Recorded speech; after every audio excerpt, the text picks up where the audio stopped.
There comes a moment in life when everything pauses. No traffic noise, no phone buzzing, just silence. And in that silence, a question echoes. Is this the life I was meant to live? We often run forward, faster and faster, chasing promotions, pleasing people, proving ourselves. But very few of us ever stop, turn around, and look back. And yet, it's in that backward glance, in that stillness, that we find truth. Picture an elderly man sitting by a window, hands weathered by time, eyes no longer rushing but remembering. He doesn't regret what he failed to gain. He regrets what he failed to feel, the smile he didn't return, the time he didn't slow down, the morning sunlight he missed while staring at a screen. Buddhism teaches us about impermanence, anicca. Everything changes, everything ends. But what most of us forget is that we ourselves are also passing phenomena. We're like clouds drifting through a sky that never holds still. And if we don't awaken now, if we don't begin to see our own story clearly, we might look back one day and realize the story wasn't truly ours. It was borrowed, scripted by fear, directed by ego, and acted out for the approval of people who barely knew our name. You see, the real tragedy isn't dying. The real tragedy is never truly living. Never hearing the voice of your soul because the noise of the world was too loud. But here's the beautiful thing. Every single day, no matter how old you are, life sends you quiet invitations to wake up. That tightness in your chest, that restlessness at 3 a.m., that tear that escapes when no one's watching, they are not weaknesses, they're whispers. Whispers from your inner Buddha nature gently asking, are you awake yet? And if you listen closely, you'll realize it's not too late, not yet. The path doesn't require that you change everything overnight. It only asks that you begin with awareness, that you sit with your truth, no matter how messy or unpolished it looks. And that, for the first time in a long time, you stop running and simply be. So take this chapter as your mirror, not the one that shows your face, but the one that reflects your soul. What would your 80-year-old self say to you right now? Would they beg you to slow down? Would they whisper, don't miss this moment, it won't come again? Because here's the paradox. We all fear growing old, but it is age that finally teaches us what truly matters. Not the trophies, not the followers, not the money, but peace, connection, presence. And now, with that awareness beginning to open in you, let's begin to untangle the stories you've believed for too long, the beliefs that keep you trapped, the illusions that promise happiness but deliver emptiness. Because freedom doesn't come from adding more. It comes from letting go. And there's one illusion in particular, one that lives in almost every heart. It's the idea that we are what we achieve, and that rest is weakness. But what if real strength is learning how to care for yourself fully and lovingly, especially as you grow older? Let's step into that space together now. A space where self-care becomes sacred, where aging is not decay but awakening, and where every habit, every choice, becomes an act of compassion toward the self. Let me ask you this. When was the last time your job title brought you peace at night? When was the last time your bank balance hugged you when you felt alone? In the pursuit of success, many of us climb the ladder of status, collecting degrees, titles, honors, positions. We're praised as CEO, doctor, manager, respected elder. But let me share with you a quiet truth the Buddha often reminded his disciples. Titles are borrowed, but kindness is earned. Look around at the lives of the elderly who live with true inner peace. It's not the ones who held the highest positions in society. It's those who touched the most hearts. Status is like a shadow at sunset. It looks long and grand, but it disappears as night falls. And night comes for all of us. In Buddhism, we call this Maya, the illusion. The illusion that worldly recognition brings lasting meaning. But the moment you leave your office, the day your children no longer ask what you once did for a living, all that remains is the impression your presence left on others. A janitor who smiles with compassion, a retired teacher who listens patiently, a grandmother who feeds the birds with the same care she gave her children. These are the people who carry the light of kindness long after the nameplates fade. Do you remember the Buddhist story of King Pasenadi? He once asked the Buddha, "What is the most noble achievement in this life?" He expected the Buddha to mention royalty, or wealth, or victory in war. But the Buddha smiled gently and said, "The one who has conquered their own greed, hatred, and delusion is greater than 1,000 victories on the battlefield." In the end, even the greatest rulers become memories. But the acts of genuine compassion, they ripple through time. A kind word you gave a stranger 20 years ago might still live in that person's heart. And when you grow old and your status no longer matters, it's not your resume that will sit beside you on your hospital bed. It will be the people you loved and the love you gave them. So ask yourself today, not who am I in society, but who have I become in my heart? Because when your body weakens and your legacy is written, the question will not be, what did they achieve? But rather, were they kind? There comes a stage in life, especially as we grow older, when we begin to realize that living according to other people's expectations is not just exhausting, it's imprisoning. The opinions of others, once so important to us, begin to lose their weight. We slowly uncover a profound truth. We were never truly free until we stopped fearing judgment. In Buddhist teachings, the mind is often described as a mirror. Its true nature is clarity and stillness. But just like a mirror can be clouded by dust, our inner peace gets obscured when we cling to the need for approval. We act, speak, and even think in ways that are meant to please others, not because they're right, but because we fear being wrong in their eyes. Think back to your younger years. Perhaps you dressed a certain way, pursued a job you didn't love, or stayed silent when your heart wanted to speak, just to maintain an image. This subtle bondage shapes our identity without us realizing it. It makes us feel safe in the short term, but in the long run it drains our spirit. Buddha taught, if you truly want to be free, you must give up your fear of being disliked. Let that sink in. This doesn't mean becoming reckless or arrogant. Rather, it means anchoring your sense of worth within, not letting it sway with the winds of praise or criticism. When someone compliments you, it feels nice. When someone criticizes you, it stings. But the wise understand, both are just noises outside the temple of your mind. You can listen, but you don't have to let them in.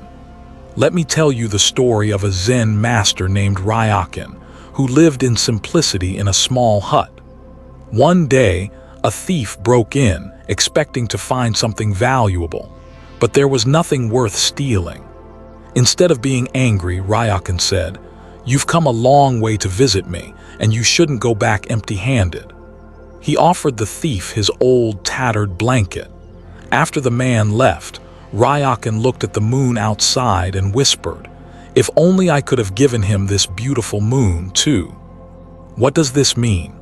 Ryakan wasn't attached to things, nor was he affected by how others treated him. His identity wasn't tied to possessions, opinions, or roles. He was simply who he was. And in that simplicity, he found true freedom. Now imagine applying this to your own life. What if, starting today, you allowed yourself to be misunderstood? What if you stopped trying to correct every opinion someone has about you? What if you chose peace over performance? People may label you strange, distant, or even selfish when you begin living authentically. But don't worry. That's just the noise of minds still trapped in the cage you just broke free from. The elderly who live with joy and lightness are often those who have stopped trying to explain themselves. They laugh more. They speak less but mean more. Their silence is not emptiness. It's a powerful rejection of noise that doesn't matter anymore. Living authentically isn't about isolating yourself. It's about choosing connection over conformity, values over validation, and truth over trends. So the next time you feel the sting of someone's opinion, pause and ask, is this about me or about their own lens? Most likely it's the latter. And then gently, without anger, without ego, let it go. Because when you no longer fear judgment, you begin to live, truly live. Imagine carrying a backpack filled with heavy stones. Each stone represents a grudge, a resentment, or an old wound you've refused to release. At first, you might tell yourself, it's not that heavy, I can carry it. But as time passes, the weight grows unbearable, not because the stones multiply, but because your spirit weakens under their burden. That's what holding onto grudges does to the soul. Grudges are like drinking poison and hoping the other person suffers. They don't hurt the one who wronged you, they hurt you. They corrode your peace, twist your perception, and trap you in stories of pain long after the event is over. You might smile on the outside, but inside, your heart remains tethered to that one moment when you felt betrayed, insulted, or overlooked. In Buddhism, forgiveness isn't about approving what was done. It's not passive surrender or spiritual naivety. It's wisdom. The Buddha taught that everything is impermanent, including the people who wrong us and the pain they caused. When you hold a grudge, you chain yourself to the past. But when you forgive, you reclaim your freedom in the present. Take the story of Angulimala, the mass murderer who was transformed by the Buddha's compassion. People despised him, feared him.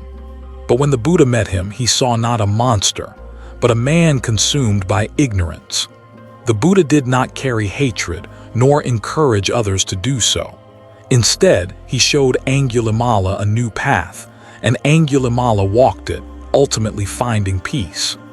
If even the most feared man could change and be forgiven, what about our sibling who said something hurtful, the neighbor who gossiped, the friend who left us out? Often, the people we hold grudges against go about their lives unaware of the storm they've left inside us. And even if they know, your pain does not punish them. It punishes you. Letting go doesn't mean forgetting. It means remembering without pain. It means freeing yourself from the emotional chains that have kept you reliving a moment that no longer exists. As you grow older, time becomes more precious. Would you rather spend your remaining days with clenched fists or open arms, carrying bitterness or radiating peace? Forgiveness is not a one-time event. It's a practice. You may have to forgive someone 1,000 times in your heart before the hurt dissolves. But each time you do, you lighten your load. You breathe easier. You sleep better. You live freer. Letting go of grudges is not about them. It's about you. Your happiness, your health, your wholeness. And in that space where the grudge once lived, something beautiful can blossom: compassion, understanding, and the peace that only freedom from resentment can bring. When we are young, we chase possessions like they are the very essence of life. A bigger house, a newer car, the latest phone, more clothes than we can ever wear. We are conditioned to believe that accumulating more will make us feel more secure, more respected, more fulfilled. But as we grow older, especially after 60 or 70, something quietly but profoundly changes. We begin to see that what once felt like wealth is now just weight. In Buddhist teachings, there is a deep truth. Everything you own eventually owns you. The Buddha spoke of the attachment to material things as one of the roots of suffering, not because possessions are evil, but because we mistake them for meaning. We believe they represent our worth, our success, our identity. But in the end, these things don't speak. They don't comfort, they don't listen, they don't care when you're sick, and they surely won't follow you beyond the grave. Take a walk through the home of an elderly person who has lived a long life. Often, you'll find rooms filled with items collected over decades, clothes never worn, dishes never used, books never read again. Ask them which of these things truly matter, and they'll rarely mention the objects. They'll talk about the memories, the people, the stories.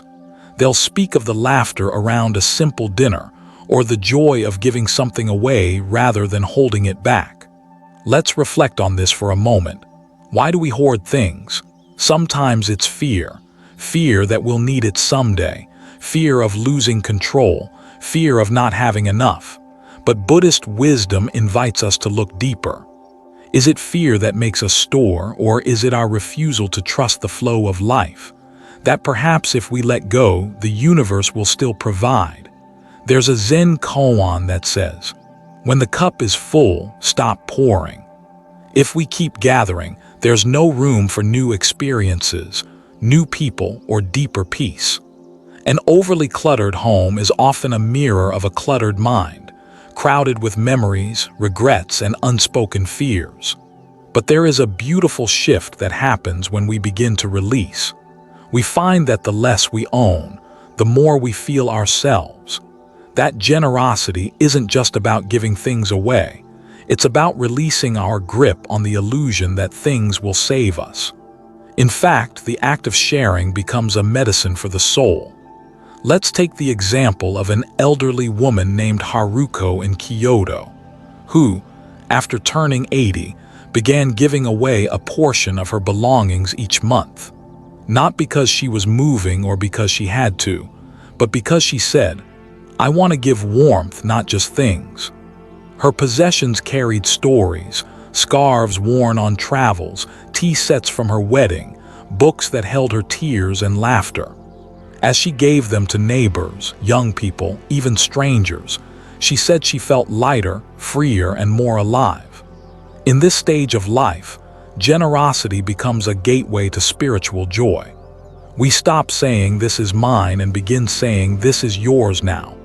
The heart expands, the ego softens, and in that release we discover what real wealth is: relationships, time, peace, and presence. So if you feel burdened by the things you've gathered, know that you're not alone, but also know you're not trapped. Today, look around your space. Pick one thing, just one, that you can pass on. Give it to someone who needs it, or even leave it for someone to find. You're not losing. You're liberating, not just the object, but a piece of your spirit that's been waiting to breathe. Because in the end, we carry nothing but the love we gave, the kindness we shared, and the peace we cultivated. Everything else, just dust in time. Let go and you will gain far more. They say the heaviest burdens we carry are not the ones in our hands, but the ones in our minds. And perhaps nothing weighs heavier than the invisible chain of perfectionism, the constant pressure to be flawless, to meet an ever-rising bar, to never fall short in the eyes of others, or worse, in the eyes of ourselves. It starts subtly, like a whisper. "You can do better, that's not quite right, almost there, just fix that one last thing." And before you know it, your entire life becomes a checklist with no end. Your joy gets postponed until you get it just right. Your worth feels tied to whether or not you meet some impossible standard. You can't relax. You can't breathe. You're constantly almost there. But here's the painful truth. Perfection is an illusion that eats away at your peace. It tells you that who you are right now is not enough, that your home isn't tidy enough, your job title isn't impressive enough, your body isn't fit enough, your past isn't clean enough. It convinces you that life is a competition you're always behind in. And so you keep polishing the same stone, hoping to find a diamond, not realizing you've been stepping over real treasures all along. Let's pause for a moment and reflect through the eyes of Buddhist wisdom. In Zen, there is a concept called wabi-sabi. It celebrates the beauty of imperfection, the cracks in a bowl, the fading edges of an old scroll, the silence in a broken sentence. Wabi-sabi reminds us that life is not supposed to be spotless. It is meant to be real, honest, present, alive. Perfectionism, by contrast, is sterile. It's based on fear of being judged, rejected, forgotten. But the more we chase perfection, the more we shrink our lives to fit a mold that doesn't even exist. Think about it. Some of the most beloved things in your life weren't perfect. That homemade meal that didn't turn out quite right, but brought laughter to the dinner table. That photo where your hair was messy, but your smile was so real it made your heart warm. That apology you stumbled through but still healed a friendship.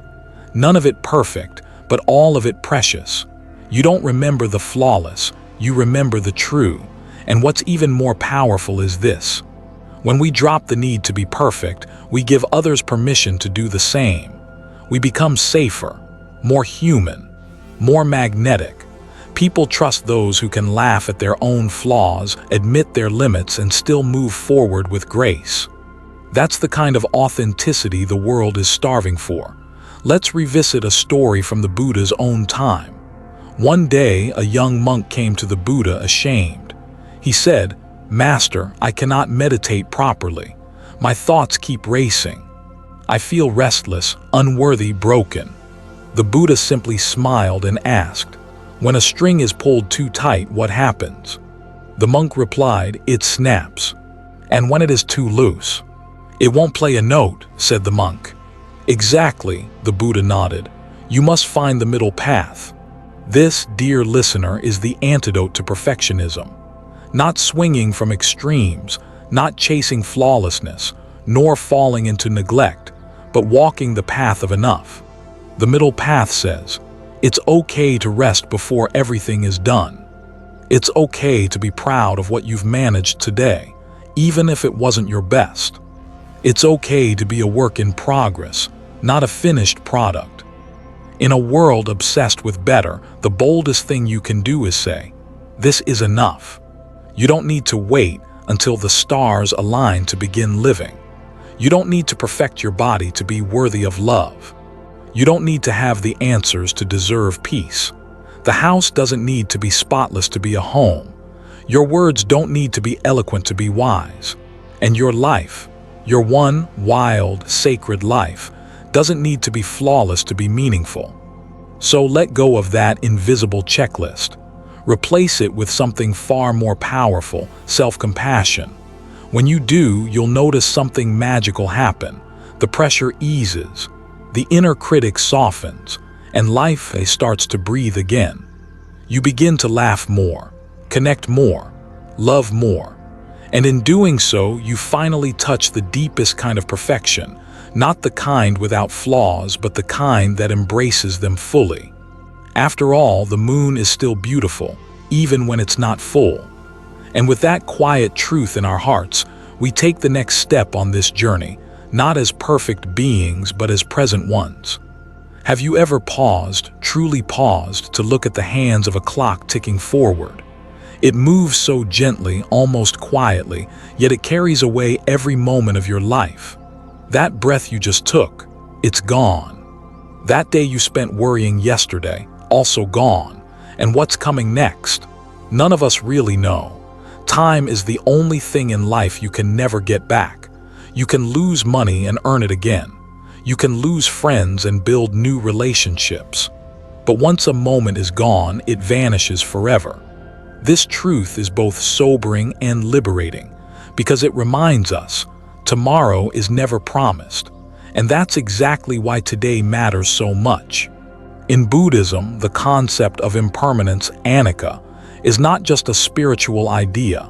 It's a practical compass. It teaches us that everything changes, fades, and eventually disappears. Our bodies, our memories, our possessions, our status, they're all temporary. Even the most beautiful flower withers.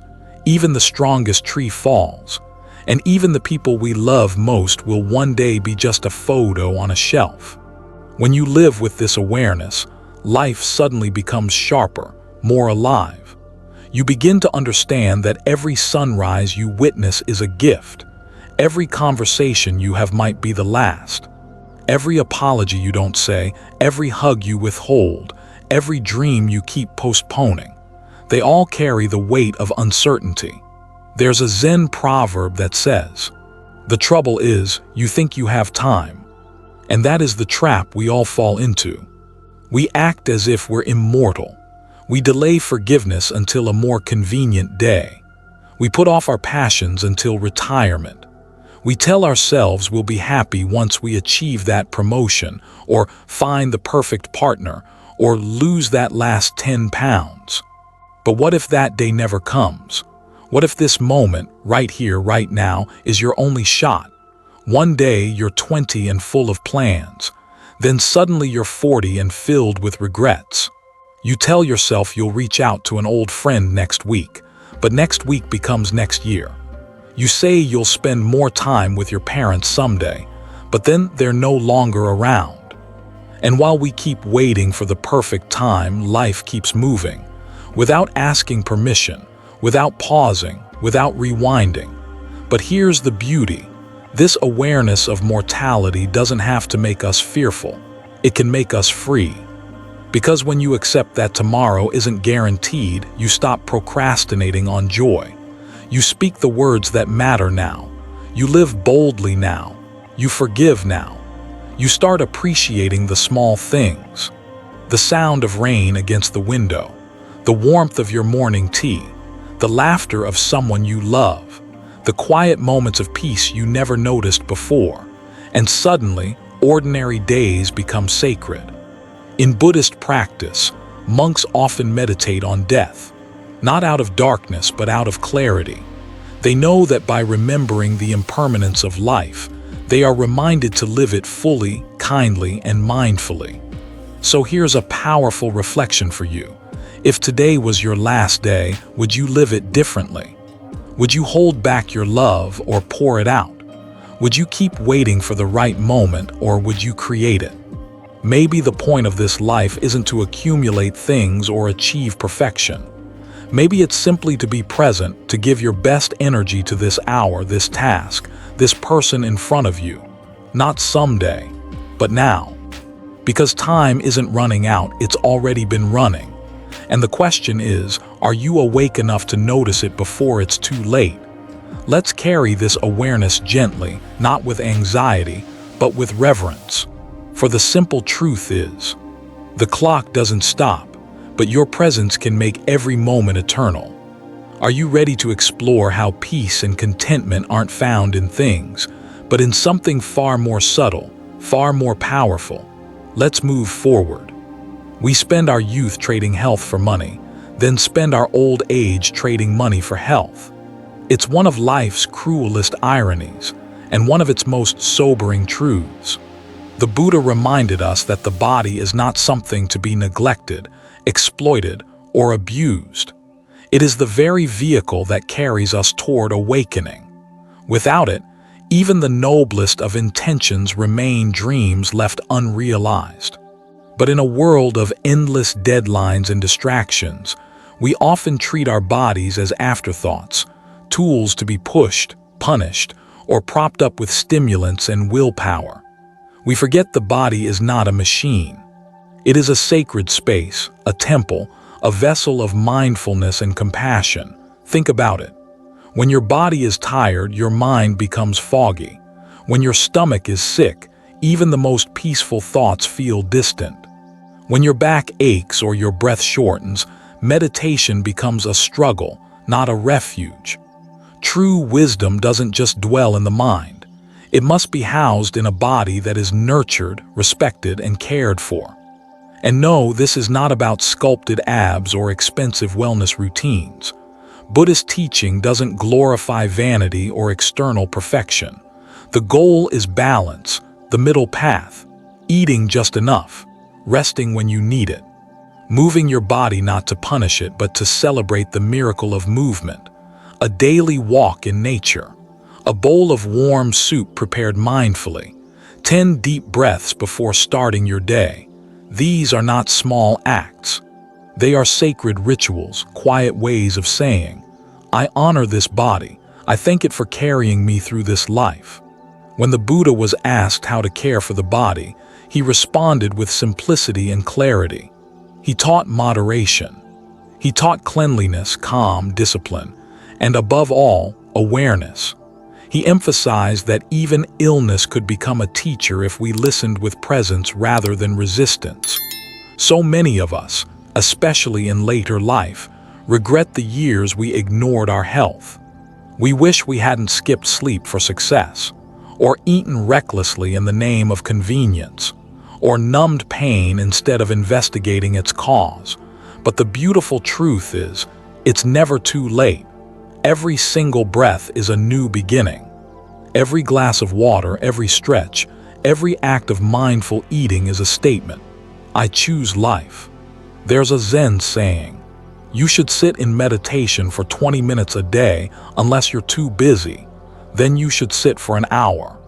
The same is true for our bodies. The more rushed and stressed we feel, the more vital it is to slow down and listen to what our body is trying to say. Fatigue isn't a flaw, it's a whisper. Pain isn't weakness, it's an alarm bell. The body speaks, but are we still enough to hear it? And then there's gratitude, often overlooked but incredibly healing. Have you ever thanked your feet for walking thousands of miles for you? Or your eyes for all they've seen, both beautiful and heartbreaking? Or your hands for all they've created and comforted? Gratitude is not just a feeling, it's a healing force. When you treat your body with reverence, you invite peace to dwell inside it. In the end, when everything else fades, status, possessions, even relationships, what remains is the quality of our physical and spiritual well-being. Health becomes our truest wealth, and it is not just the absence of illness, it's the presence of vitality, clarity, and joy. So if today you are lucky enough to walk unaided, to breathe without pain, to smile without strain, don't take it for granted.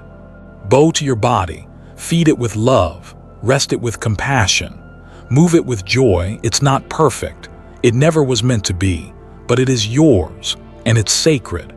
And as we reflect on how the body carries the spirit, there is something else that time quietly steals from us, often without warning or permission.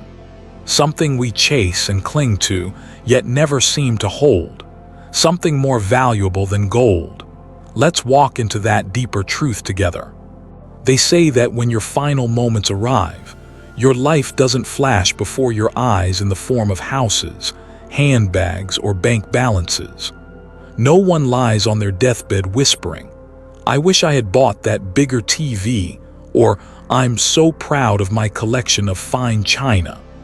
What they remember is love, the moments when they were held, the words that made them feel seen, the warmth of a parent's touch, the laughter shared under the stars, the feeling of being deeply connected to another soul even for a fleeting second. Yet somehow, along the winding road of life, we forget this truth. We replace connection with consumption. We chase after symbols of success that never fill the quiet ache of loneliness. We fill our homes but leave our hearts empty. It's understandable. Modern life bombards us with messages that tell us things will make us happy. New phones, shiny cars, fancier clothes, luxury vacations. We're taught that more is always better, but Buddhism gently reminds us, more is just more, not always better, not always meaningful. Let's be honest, what truly matters in your memories? The meals where you laughed until you cried, the friend who stood by you in silence when words were too heavy, the embrace after a long absence, or the scent of your mother's cooking floating through the house when you were 10. Love doesn't leave clutter, it leaves imprints on the soul. Possessions deteriorate, the gadgets rust, the clothes fade, the gold loses its shine. But the kindness you gave to a stranger, the forgiveness you offered to a sibling, the affection you poured into your children, those ripple through time in ways you'll never fully see. When you nurture love, real, raw, imperfect love, you're building a kind of wealth that death cannot touch. No thief can steal it. No fire can burn it. It lingers in the stories people tell about you. in the way your presence made others feel safe, in the peace you brought into someone's storm. And ironically, when we chase things, we often lose love. But when we chase love, we usually find that we don't need that many things. A Zen master once said, "The richest person is not the one who has the most, but the one who needs the least and loves the deepest." Think about how much energy we spend guarding our possessions, locking our doors, tracking our deliveries, upgrading, replacing, competing. Now imagine if we spent half that energy nurturing the people we love, holding hands, listening, really listening, showing up, saying "I'm sorry," saying "thank you," saying "I love you" before it's too late. Love isn't perfect, it's messy, it's vulnerable, it breaks sometimes. But so do we, and maybe that's the point, that we heal and grow through one another. That our broken pieces fit together in unexpected, beautiful ways. So if you're holding on to resentment because of something someone said long ago, ask yourself, is that worth more than love? If you've been chasing more money at the cost of time with your children, ask yourself, will they remember the toys or your absence? Love often demands the things ego resists: humility, forgiveness, presence. But in the end, it's the only thing we leave behind that truly multiplies. And maybe the final question is this: when your story is told, will they list your belongings? Or speak of how deeply you loved? Pause, take a breath, look around. That old friend you haven't called back, that neighbor who's been lonely, that child waiting for your attention, that parent who longs to hear your voice. Reach out. The time to love is now, because love, not things, is what truly matters in the end. Have you ever looked back on a moment and wished you had lived it more fully? Not with more money, not with more things, but with more presence, more joy, more courage to simply be. At the heart of all the truths we've explored lies one final gift, perhaps the most precious of all: the gift of wisdom. Not the kind of wisdom buried in books or spoken from a stage, but the quiet kind. The one that whispers to you when the world gets still. The one that says, this is your life, right now, not someday, not after retirement, not when you're thinner, richer, more successful, right now. So many of us live with the illusion that time is abundant. We say, I'll do it later. I'll tell them I love them tomorrow. I'll rest when the work is done. I'll start living once things calm down. But here's the truth no one wants to face. Tomorrow is a promise, not a guarantee. And each breath we take is a miracle we often overlook until it's nearly gone. Ask those who are nearing the end of their lives what they regret, and their answers are rarely about money or achievements. They'll tell you about the conversations they didn't have, the forgiveness they never offered, the dreams they postponed, the sunsets they were too busy to notice, the simple joys they traded for status or approval. They don't say, I wish I worked more. They say, I wish I had lived more. So what does it mean to truly live? It means waking up and choosing presence over perfection. It means speaking your heart even when your voice trembles. It means laughing a little louder, crying a little freer, dancing like no one's judging, because most people aren't watching anyway. It means choosing love over pride, peace over pressure, purpose over performance. And most of all, it means starting now. Not when your life looks like the highlight reels you see on social media, not when all your ducks are in a row, but in the mess, in the in-between, in the chaotic, unpredictable, beautiful truth of today. Wisdom doesn't come from age alone. It comes from awareness, from choosing to see what really matters and releasing what doesn't. It comes from realizing that your worth isn't in what you own or what you produce, but in how you live, how you love, and how you show up in this world. So if you're listening right now, let this be your wake-up call. Not a gentle nudge, but a sacred push to return to yourself. Call that friend. Apologize if you need to. Book that trip. Say yes to something that scares you and no to something that drains you. Let yourself feel deeply again. Or simply sit still and appreciate the miracle of breath filling your lungs. You've made it this far, not just through this video, but through storms that tried to break you, through seasons of loneliness, confusion, growth, and grace. And here you are, still standing, still breathing, still capable of change. You don't have to wait for a better moment to begin living a better life. This moment is already enough. And that is the greatest wisdom of all. Let go of the noise. Embrace the now, and live not someday, but today. Because one day you will run out of some days. Don't let that day come with your song still unsung. Your heart still guarded. Your spirit still waiting. Live fully, love deeply, and leave no truth unspoken. Thank you for walking this journey with us. May every word become a mirror to your soul. And may your life, from this day forward, become the most beautiful story you've ever told. If something in this journey touched your heart, if even one thought helped you see life a little more clearly, then let's keep walking this path together. Subscribe to Zen Buddhism Wisdom, where ancient truth meets everyday life. And if you know someone who needs a gentle reminder to slow down and just be, share this video with them.